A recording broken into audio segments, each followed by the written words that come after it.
Welcome back to Spy Hunter Trading. In this video, I'm going to walk through the Spy Hunter signal engine, how the bull and bear labels work, also how the condition break label works, and how I personally use structured profit targets. Alright, so here you can see the signal engine is applied on the chart along with the EMA 14 and 50.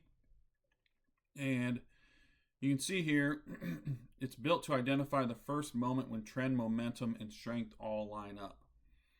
So it prints bull signals when bullish alignment becomes valid. It prints bear signals when bearish alignment becomes valid. And conditional break, or CB, when those conditions weaken. For me, I personally trade SPY and MES with this, but this logic works the same on any chart that has clean trends. There are three conditions behind each bull and bear signal. Obviously, bull meaning bullish, bear meaning bearish. For those of you just learning, bullish is that the market is in an uptrend, price is expected to go up. Bearish is market is in a downtrend, price is building to go down. Right? Obviously, in trading, this is never 100% guarantee that that's what's going to happen.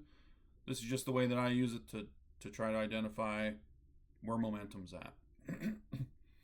So, this only prints when three things happen at the same time. Trend alignment, the EMA 14 and 50 are stacked cleanly. In a bullish market, you want the EMA 14, this white line, above the EMA 50, the blue line. Momentum confirmation, the MACD and signal line agree. And trend strength, the EMA distance is expanding and not compressing, which is right here. This is another oscillator that I made. So as you see here, green is great. Green is great. We've been bullish for quite a while. Yellow, you can kind of see gray. It's starting to expand. It's building all the way back to pre-market. We've been bullish and building bullish for today. So this removes most false signals and avoids chop.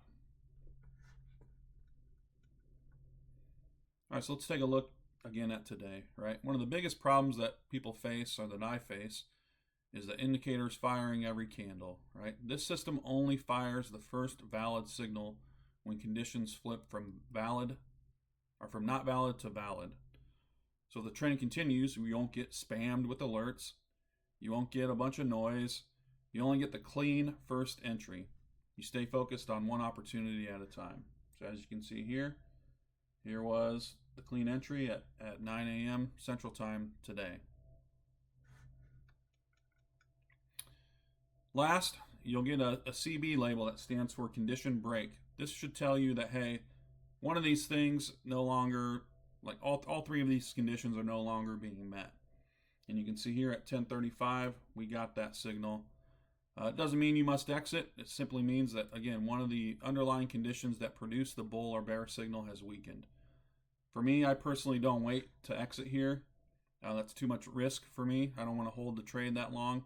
My exits are based on structured profit targets. I use three levels. 25% take profit from my entry. So down here you can see I would have entered at this candle close. I would have went through some pain right here with these few red candles and these wicks down and bouncing off of the 14 EMA. But then price expands and goes up. And I know people that wait. They wait for this pullback to the 14, and then that's when they enter. That's much safer. Sometimes you don't get that, right? And the move just goes and goes and goes, and you're left out of it. So I'd rather get in. If I have to go through some pain, that's fine. I'm still confident that I'm going to hit that 25% take profit, and that's hitting 90% of the time. 50% is the next level.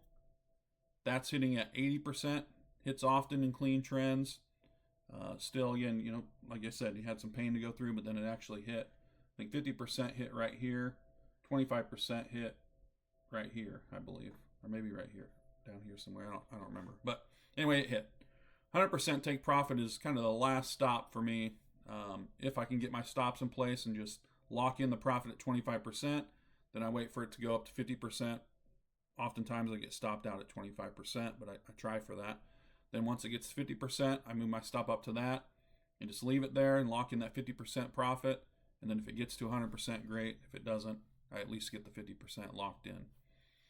The CB label is just strictly informational. That's telling you, hey, something might be changing. The momentum no longer agrees. All three conditions no longer are in agreement, or at least one of those three is no longer in agreement.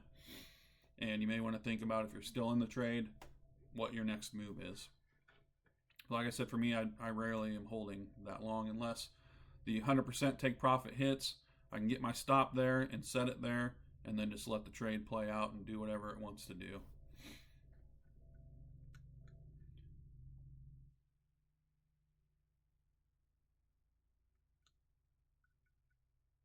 So again, if you want to use these on your own charts, the Spy Hunter signal engine and distance oscillator, I have the link in the description below.